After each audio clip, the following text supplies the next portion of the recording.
धर्म और सियासत से जुड़े हर चर्चित मुद्दे पर बाबा अपनी बात रख रहे हैं। जी न्यूज के साथ खास बातचीत में बाबा ने ऐलान किया कि रामचरितमानस का विरोध करने वालों को देश छोड़कर चले जाना चाहिए।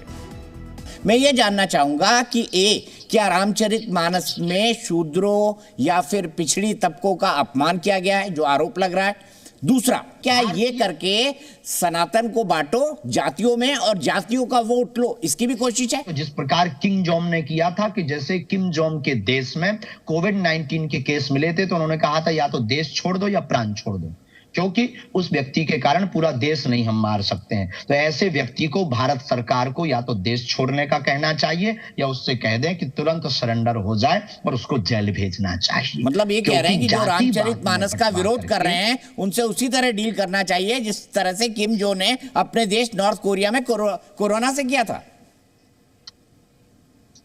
यस यस माय डियर, बिल्कुल मेरे प्यारे, यही हम कहना चाह रहे हैं और बहुत जरूरी भी है।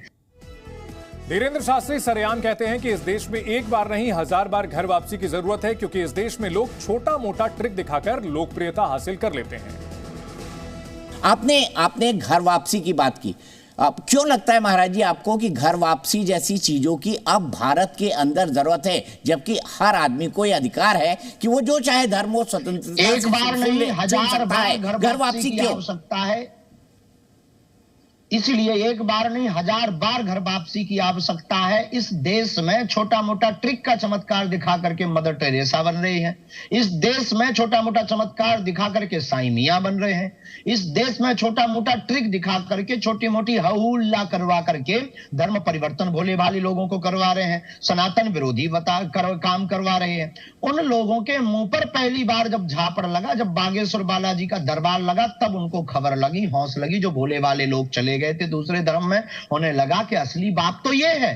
हमने उन्हें बताया कि अपने धर्म में कितनी ताकत है। उनके एक व्यक्ति के छूने से 25 लोगों में जो करंट लगता है वो एक प्रायोजित होता है, लेकिन अपने यहां बागेश्वर धाम पर हनुमान चालीसा में छूने की आवश्यकता नहीं। जो यह पढ़े हनुमान चालीसा ओए सिद्ध साखी गौरी सा। जब ये बात हमने उनको बताई, जो भोले वाले लोग चले गए थे, उन्हें समझ आया तो उन्होंने घर वापसी की, और इसकी आवश्यकता प्रत्येक संत के द्वारा है और प्रत्येक हिंदू सनातनी के द्वारा इस कार्य को करने की वर्तमान में आवश्यकता है, क्योंकि यह इंटरनेशनली फंडिंग द्वारा सोची समझी साजिश है, जिसमें संतों को, गरीब भोले भाले लोगों को टारगेट किया जाता है। महाराज जी, क्या इसमें मदर टेरेसा, जिनको नोबेल पीस प्राइज मिला है, जिनको संत का भी दर्जा मिला हुआ है, क्या उनके लिए इस तरह की टिप्पणी उचित मानते हैं? हम किसी पर टिप्पणी नहीं करते, हमने सिर्फ समानता की बात की।